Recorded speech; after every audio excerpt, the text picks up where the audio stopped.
Good morning. So let's do a brief recap of what we've looked at thus far. So on the first day, we spoke about the need to abandon clinging to this life, where we saw that clinging to this life refers to clinging for or to all the pleasures of this life, or things perceived as pleasurable, our possessions, our friends, but also things such as what others think of us. Really comes down to an attitude where the mind is focused on this very life and without thoughts going beyond this life.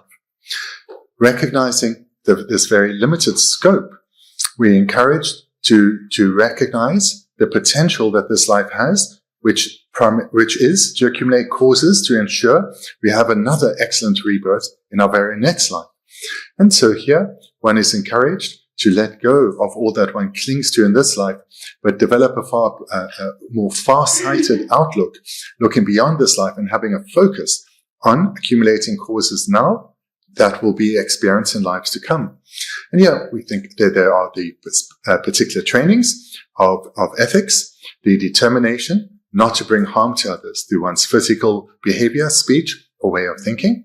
And secondly, that of generosity, that of giving of oneself in various ways, or in any way within one's capacity to be of help to others. And the third is that of patience, which, whereas with all the trainings, is a mental training where one trains one's mind to stay undisturbed in the face of adversity, whether from others or one's own inner turmoil. And lastly, that of enthusiastic perseverance.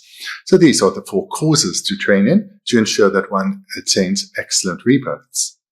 So when one has trained successfully in that first step of abandoning clinging to this life, then one lifts one's gaze further to train to abandon clinging to the three realms in their entirety. But it's important to train in the sequence presented, because successful training with regard to the first step means that one's focus has been lifted from the affairs of this life. These don't concern one much anymore. One is looking beyond this life. So one has a far more determined, focused attitude on the Dharma, not so caught up in this life's affairs. With this developed, then one is ready to look further, to give develop an even more far-sighted outlook, looking deeply at all the possible existences within samsara and seeing actually there's nothing worthy of striving for, of getting excited about, of wanting, of clinging to, because it all is subject to suffering. It is impermanent, it will not last, and I will remain trapped in the realms of suffering. And here, one now reflects deeply on the suffering nature of cyclic existence, of samsara, recognizing there's nothing to long for within the three realms. The only place where happiness can be found is when one is liberated from the three realms of samsara.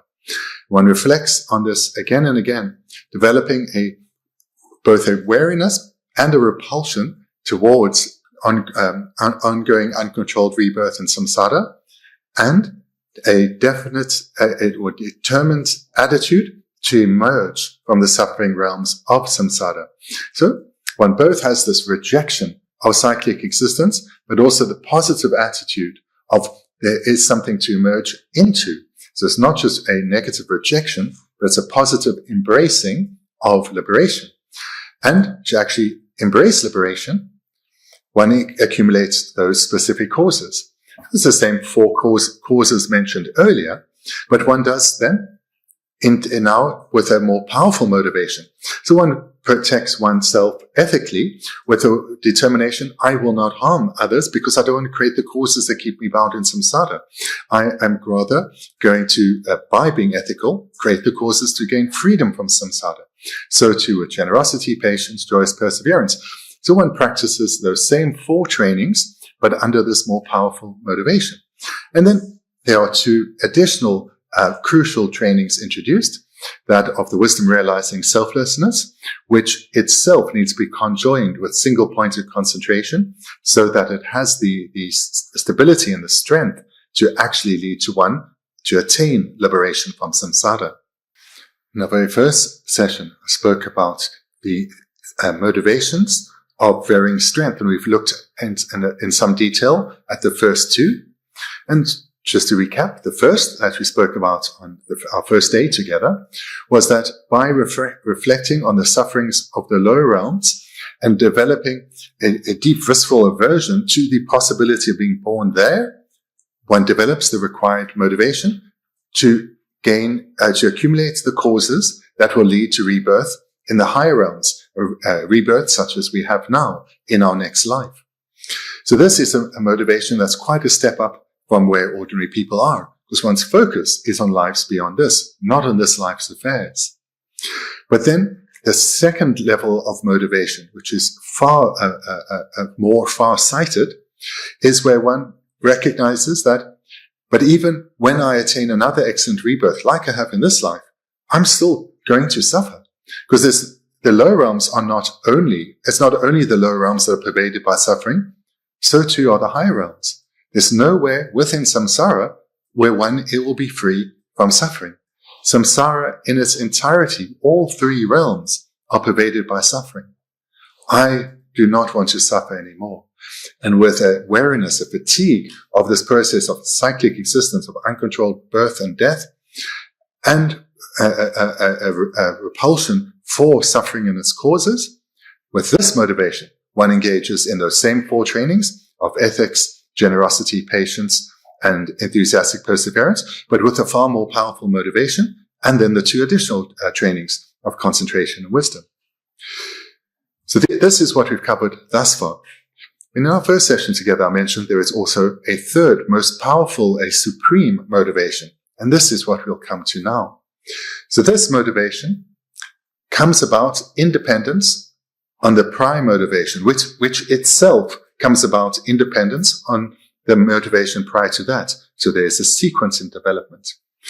Because when one is given rise to that determination, that determined attitude to emerge from the suffering realms of samsara and to gain liberation from suffering, that's the second motivation. Now, one recognizes all beings also want to gain freedom from suffering. I want each and every being to gain freedom from suffering, and I will ensure they do. And to do so, this is the first aspect, I will lead all beings to a state freed of suffering. And to do so, second attitude, I will become a Buddha. This is now the third motivation. This is then the third line in our verse. If you cling to self-interest, you are not a bodhisattva. Clinging to self-interest. So this is something we are deeply habituated to. It comes down to putting oneself first. And if one is still dominated or guided by this, or motivated by this self-interest, one will not be able to develop bodhicitta, and therefore one will not be able to become a bodhisattva, and therefore one will not be able to become a Buddha. To become a Buddha, one has to develop bodhicitta and therefore become a bodhisattva. But if one is clinging to self-interest, one cannot become a bodhisattva. Self-interest, or one's own benefit, can be expressed differently, one's own self-interest or self-benefits, is what has been dominating our attitude for lifetimes. A bodhisattva, on the other hand, has completely eradicated this attitude and in fact exchanged it for the other attitude of being motivated by other interests, or more clearly, the benefits of others. Because this word interest can be translated as benefits. So the bodhisattva is focused on the benefit of others, but the non-bodhisattva is focused on their own self-interest, their own benefits, achieving their own ends first and foremost. If others attain benefits as a side product, that is fine, but oneself must achieve benefits. And this attitude prevents one from becoming a bodhisattva, from developing bodhicitta. Here then, one needs to recognize the role that striving for our own self-interest plays in our life. Recognize how we value this so. And this is pervasive in society, valuing one's own interest, pushing oneself to achieve for oneself or one's group. So we need to recognize this and then strive to eliminate this attitude of being concerned about one's own benefit. And do so by exchanging our focus from our own self-interest to having the interest of others first and foremost. Or, to express it differently, you can say the interest of others or the benefit of others. Coming to see that to living a life where I'm striving to benefit all beings is significantly more important than striving to benefit just myself. And when one is able to exchange these two attitudes of self-interest, exchanging it for wanting to achieve the benefit of others, then with this attitude, one can develop bodhicitta, becoming a bodhisattva, and then can progress and become a Buddha. But one needs to first overcome self-interest. This attitude that we are being encouraged here, this attitude of pursuing our own self-interest, needs to be recognized clearly for what it is, because it's something that's pervasive throughout society, and society has pushed us to strive to achieve our own self-interest, because this is the attitude of all beings who are not Buddhas or Bodhisattvas, that they have the achievement of their own self-interest as their primary goal. And this doesn't mean that beings are pervaded by selfishness. We know this isn't the case for ourselves and others, or by selfishness alone. That is not the case. But the achievement of one's self-interest, this needs to be done before others can be helped. So for many people, where they have an abundance, they are happy to share that with others. But they see the need to take care of themselves as of primary importance. If things go well for others too, great, I'm happy for them. But I need to be okay first. And where this perhaps becomes particularly clear is when we see ourselves, as well as others, getting annoyed, frustrated, angry. What has led to the arisal of that affliction is one's self-interest not being fulfilled. When things don't go in accordance with one's wishes, one gets upset. When one doesn't get what one wants, one gets upset. When one gets what one does not want, one gets upset. So this is perhaps a clearer way to recognize the result of pursuing one's self-interest first and foremost. When one does not achieve it, the response is aversion, pushing away, repulsion, unhappiness. May come about as disappointment, feeling sad that one didn't achieve what one hoped for. So this, what is being described here, is the very way in society. We need to recognize, it's maybe easier to recognize in society, but we need to recognize it within ourselves. That we're wanting, first and foremost, to be looked after, ourselves to be okay, to have sufficient, and then look after others. And where we are forced to put others first, where we have a resentment against that, a pushback against it, a feeling that this is too much or unwanted, that shows our self-interest. Even though we may be having to put others first, we show that our self-interest or our self-concern is not being fulfilled. And therefore, we have an adverse reaction. This abandonment of self-interest is the primary object of abandonment for the bodhisattva. The bodhisattva is primarily focused on ensuring that the pursuit of their own self-interest doesn't influence them. So this is a primary practice of the bodhisattva. This abandonment of self-interest, or most commonly you will have heard it expressed as self-cherishing, is a different word, but the meaning is the same. This abandonment of self-cherishing, of placing oneself first and foremost, is the primary object of abandonment for the bodhisattva. And this you'll know well from the Lamrim prayer in the 94th verse. Please bless me to make my core practice the yoga of exchange of self for others, since cherishing myself is the doorway to all torment, whilst cherishing my mothers is the foundation for all that is good.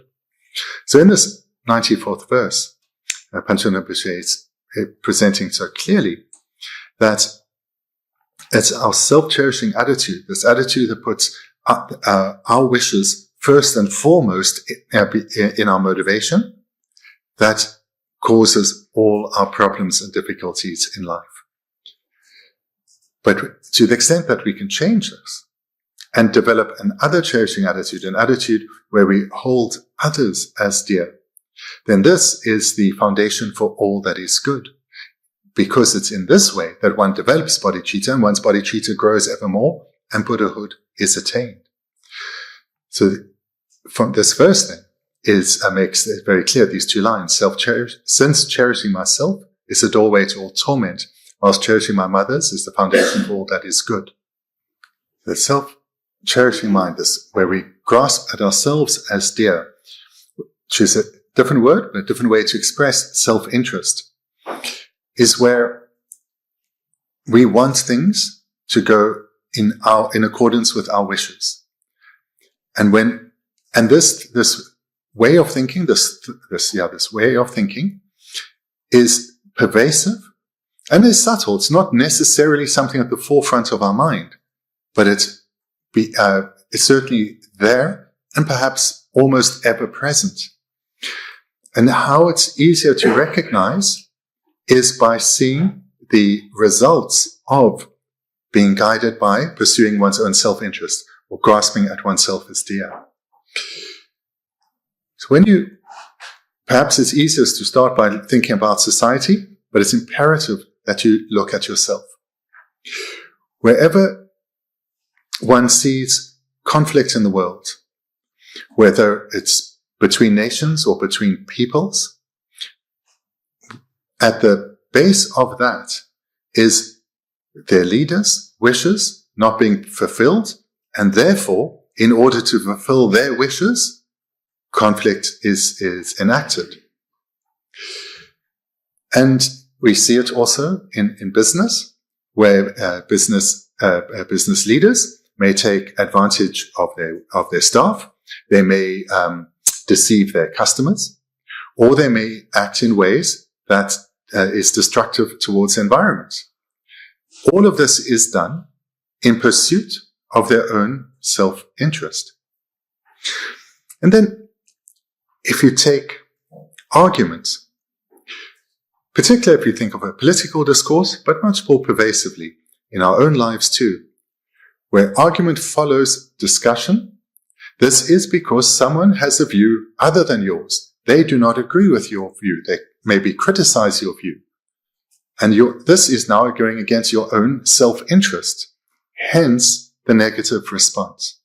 And again, now in terms of oneself, this negative response doesn't need to be expressed, but you feel it inside.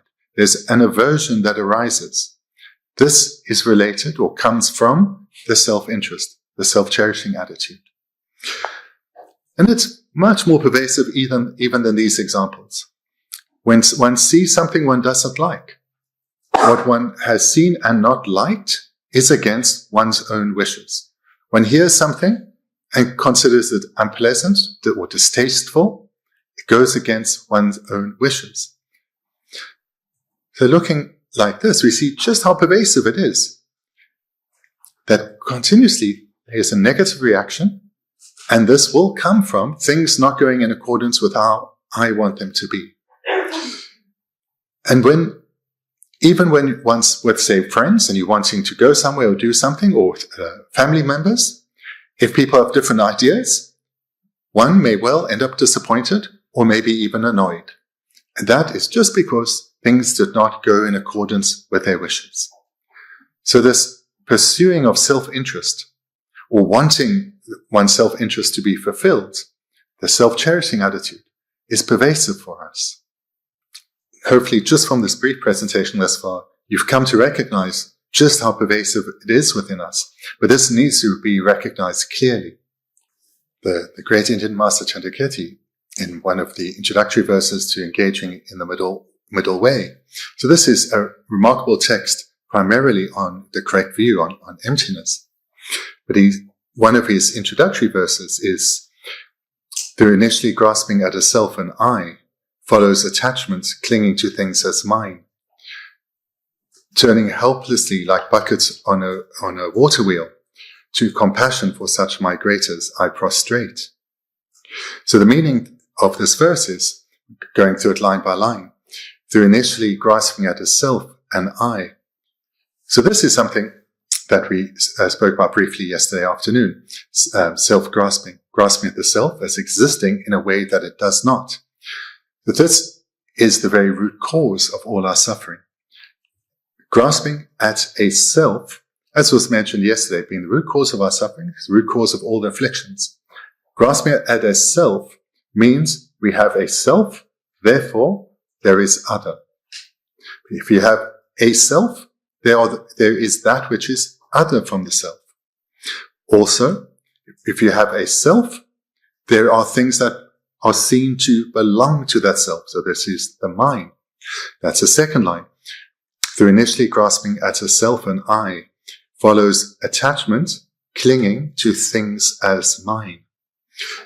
So from initially grasping at a self and I follows attachment, clinging to things as mine. Things as mine is very broad and should be understood like this. Of course, it refers to possessions, things, but also our relationships, our loved ones, our friends, our group, our race, our nationality, our views. All of these things that we cling to come from, this clinging as mine comes from grasping at a self. And what happens there? So this isn't then explicit in the verse, but what happens from there is that the afflictions arise and non-virtue is created. So when one grasps at a particular group as being mine, my family, my race, my nation, when we then perceive an other as causing them harm or standing in their way of success, we see that group or individual as an enemy. And we may well think to harm them, to take what is theirs, or we may, not wanting to harm them ourselves, be very happy when harm comes to them. So in this way, through initially grasping at a self and I follows attachment clinging to things as mine. From that, all the other afflictions come, negative karma is accumulated, and one continues to circle in cyclic existence, taking uncontrolled rebirth, uncontrolled death, and so forth, remaining bound in suffering. And this is presented in the third line with the visual imagery of a water wheel. So a water wheel is this old-fashioned thing to grind corn or to grind barley that would turn in a stream and grind. So thinking of those buckets of water on that is the third line, turning helplessly like buckets on a water wheel. So this third line then is sentient beings are likened to the buckets on a water wheel that are turning. The water wheel turns under the power of the current. So sentient beings turn without any freedom due to the power of their afflictions and karma. And the final line is then how a skilled practitioner will look at them. A practitioner who has an understanding of bodhicitta and emptiness will look at them with compassion, recognizing the pitiful state of beings. So the fourth line, to compassion for such migrators, I prostrate. So here we really need to have a good look at the faults of the self-cherishing mind. To really recognize two aspects, how pervasive it is, and that it only leads to problems, to faults, to harm. And this has to be recognized because this is not how we have seen things thus far, and it's certainly not how society encourages us to look. Striving for one's own interest is praised, it's encouraged, it's seen as the right way to go about things. Here in the Mahayana, one is forced to confront this mistaken view. The first step here in the meditation is to reflect deeply on the faults of grasping at oneself as dear, the self-cherishing mind. And amongst the many faults, because I've described some ways to look at it, to see how from this follows the afflictions and suffering. Also, a second key component in terms of the faults of grasping at oneself as dear is that this mind closes the possibility of us becoming bodhisattvas. As long as this mind is what leads us, the paths of the bodhisattva remain closed, and therefore the attainment of Buddhahood is an impossibility. So when one looks at the faults of compassion, the faults of self-cherishing, one conjoins this with recognizing the benefits of an opposite approach. Because when one sees the faults of self-cherishing, one recognizes the harm it does to all those under the control, the influence of self-cherishing, which for now includes oneself, but all others.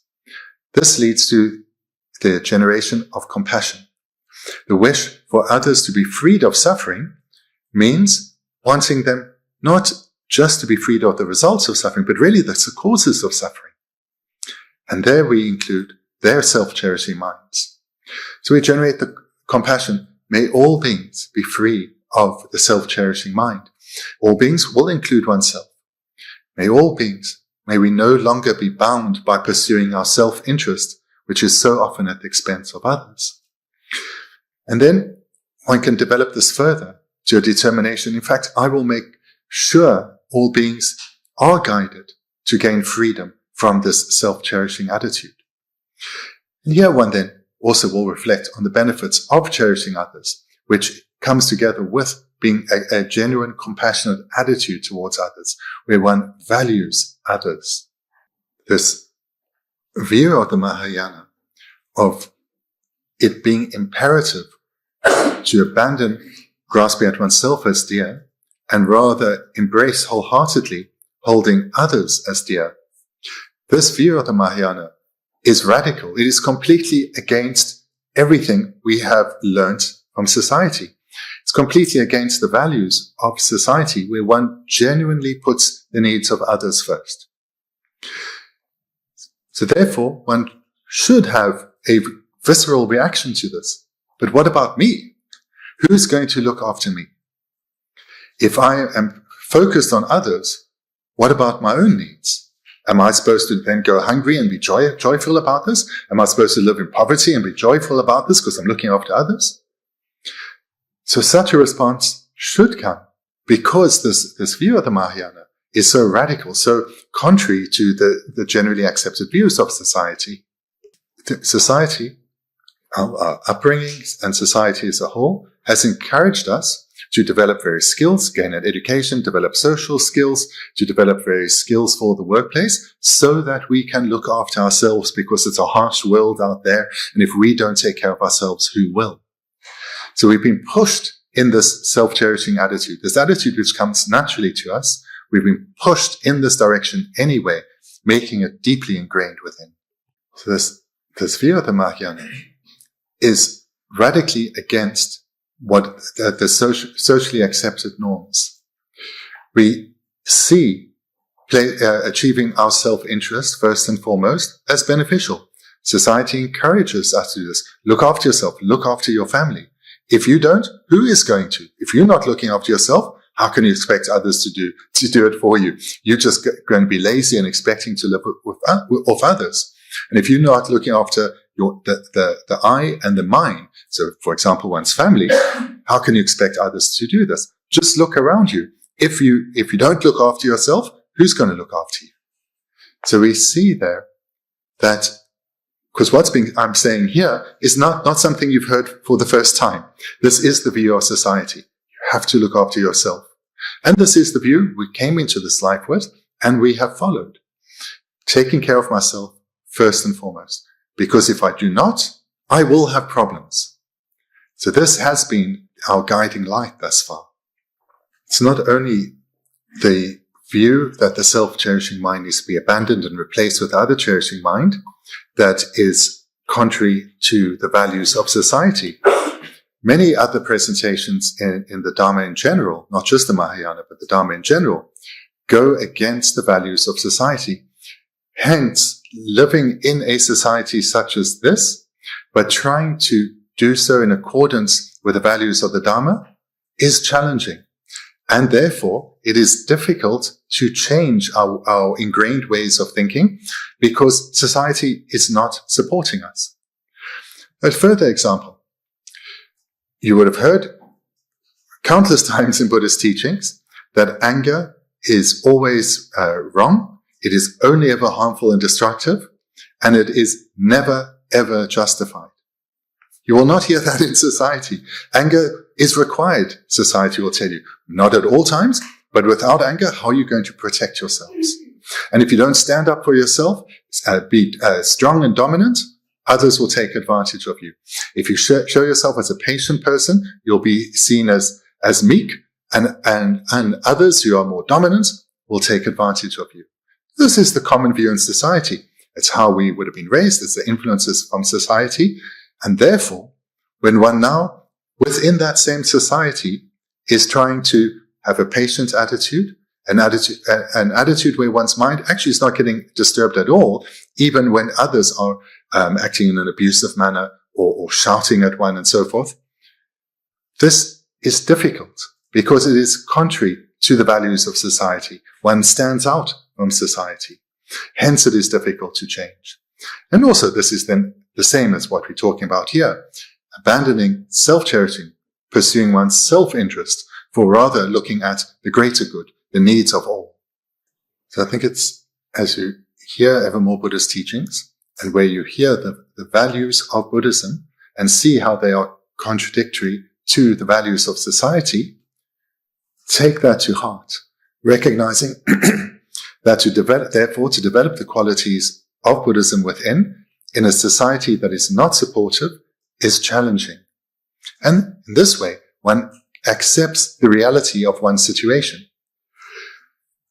But moreover, one needs to really look deeply at how pervasive these faulty values are within each of us, so that we can apply the required energy to them, to eradicating them, and to be comfortable within ourselves when we are within society, but actually a little apart from it.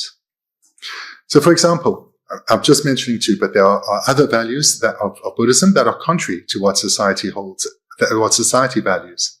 So, that of the Buddha teaches the need to abandon grasping at oneself as dear, and to rather strive in cultivating the opposite, holding others as dear, placing the greater good, the needs of others first and foremost.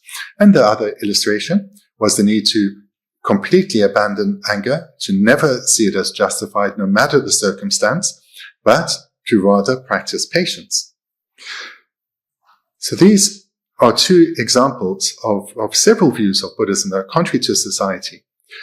So when one's asking oneself how to proceed, should I adopt the views of the Buddha or not? Ask oneself, so what was the result of practicing what is the result of practicing these views? We can think then to the historical Buddha. The Buddha lived under these guises, developed these qualities to the point of perfection, hence became a Buddha. And what problems did the Buddha receive by going through society free of anger and going through society guided by benefiting others? What problems did the Buddha receive from this? Absolutely none. Even where others were critical of the Buddha, what problems did the Buddha receive? None. Because of this radically transformed mind. And moreover, the beneficial activities of the Buddha were not only experienced by those who had the great karma to be in his direct presence, but for more than 2,500 years, countless millions of beings are being benefited by his teachings. That is the outcome of training in minds such as these to the point of perfection. But of course, it's not just the Buddha and other Buddhas, but the bodhisattvas too. So we can think of the great bodhisattvas from ancient India, such as Nagarjuna, Chandrakirti, and so forth, and the many from ancient Tibet and those in the world today. These bodhisattvas of varying level of development are guided by the other cherishing mind, are guided by patience. So what problems do they experience? Others may disagree with them. Others certainly will hold views that are different to them. Others may even speak or act in a nasty way towards them. But what problems, what suffering are they experiencing? So by looking at our role models, the examples of the training, we can see the results of this practice, the results of recognizing that certain values in society are wrong, and having the strength of mind, the inner conviction, the courageous attitude to, whilst being part of the society, to step outside of it. And often it can be easier to look at the living examples in our world today rather than the historical figures we just read about. So we can think of His Holiness. So His Holiness, in the many decades he's been teaching about the faults of anger and the faults of grasping at oneself as dear, and the need to cultivate the opposite, to cultivate holding others as dear, to cultivate love, compassion, and patience. So he's been teaching in this way for decades, and as a lived example, he's been living a life of someone guided by love and compassion, guided by a striving to benefit all beings, not pursuing self-interest.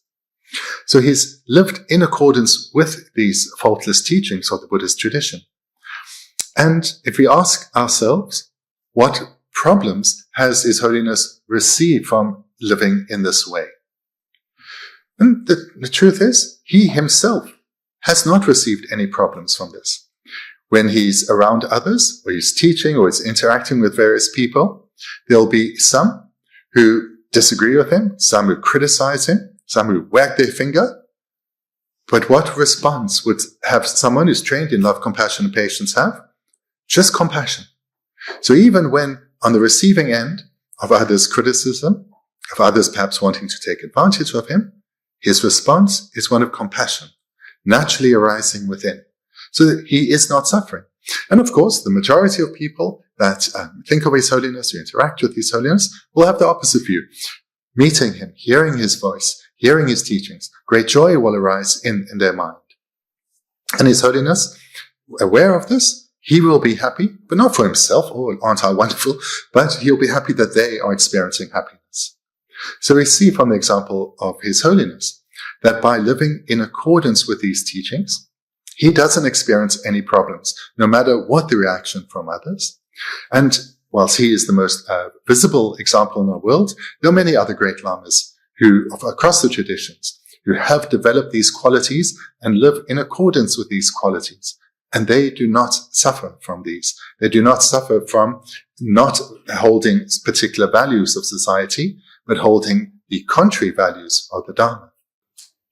The primary part of the meditation is coming to recognize both the pervasiveness of the self-cherishing attitude within, as well as its faults, that it is only harmful. And as I've presented, this needs to be done clearly because society pushes us in the opposite direction. People will ask you, but if you do not stand up for yourself, if you do not get angry at injustice inflicted upon you, if you don't pursue your self-interest, what's going to happen of you? This view of the Mahayana is radical and contrary to what society values and has been preaching to us our whole lives. So we need to be very clear on the faults of self-cherishing for ourselves and the pervasiveness of self-cherishing. We need to recognize this for ourselves. And here then I encourage you to look, when we were speaking yesterday about faults of cyclic existence, the various sufferings of samsara. So look at your suffering experiences, your experiences of suffering, and see how beneath that is the self-cherishing. Things not going in accordance with my wishes. Things going, meeting the unwanted, not getting what I want. Being separated from what I want. Insatiability, and so forth. These sufferings of samsara that we experience have beneath these experiences the self-cherishing. It's not going how I want. And also look within, which is the most important, but to aid that, observe society. And where you see unwanted situations in society, recognize that the actors, the perpetrators, their minds are afflicted, and beneath those afflictions is the pursuit of their own self-interest.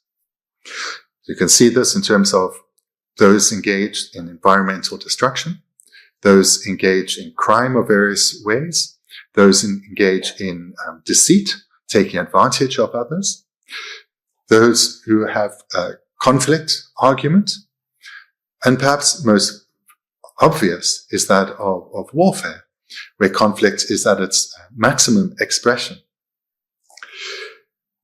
When we observe warfare from the comfort of our home, recognize that those who make the decision to go to war, and those who follow out that decision and send the bombs and the missiles and the bullets, behind that wish, behind the motivation leading to that action, is a wish to achieve one's own interest for oneself and the I and the mine, my group.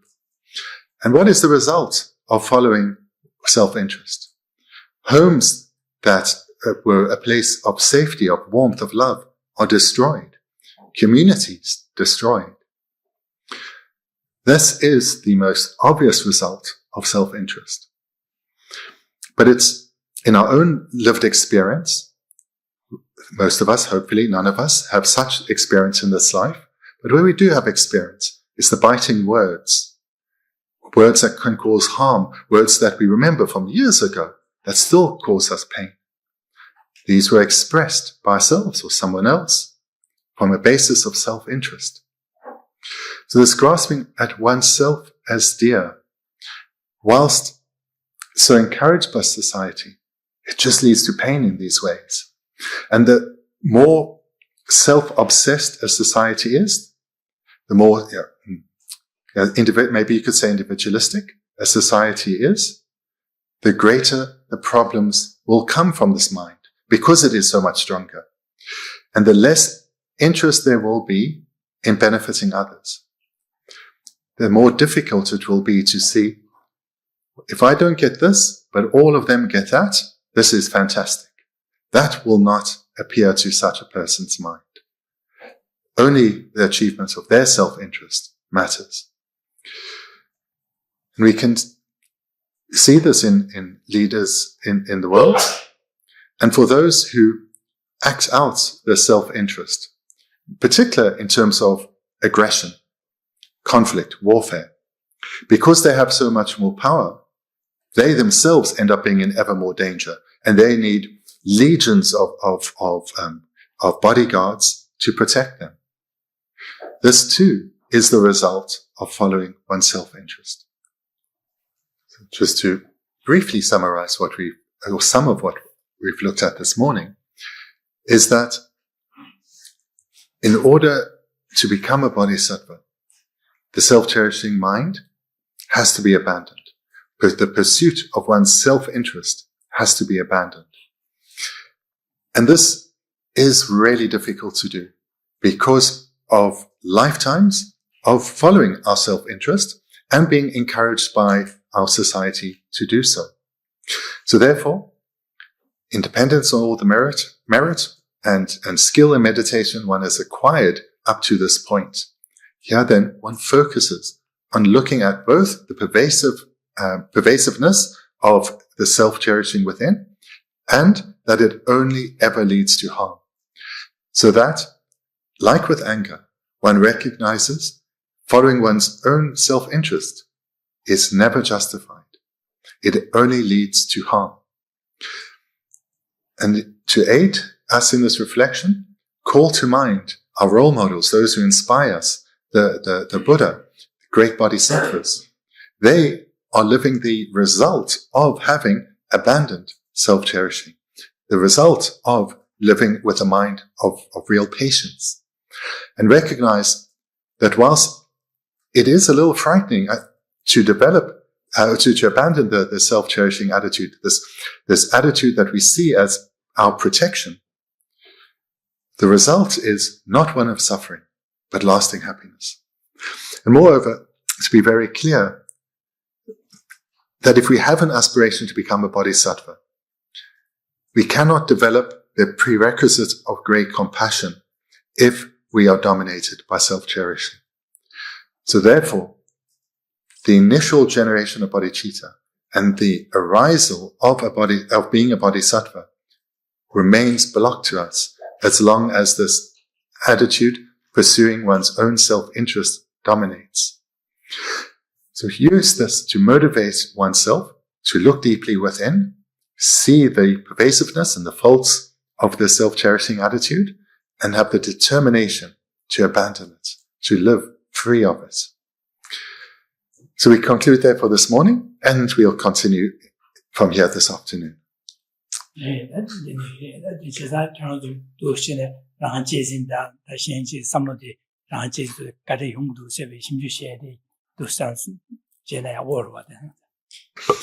So between now and when we get together, you have some time alone, some time together with Venerable Seppo, and there you have an opportunity to, whilst you are together, whilst you are alone, to look within yourself, look for this pervasiveness of the self-cherishing, and recognize how it only causes harm.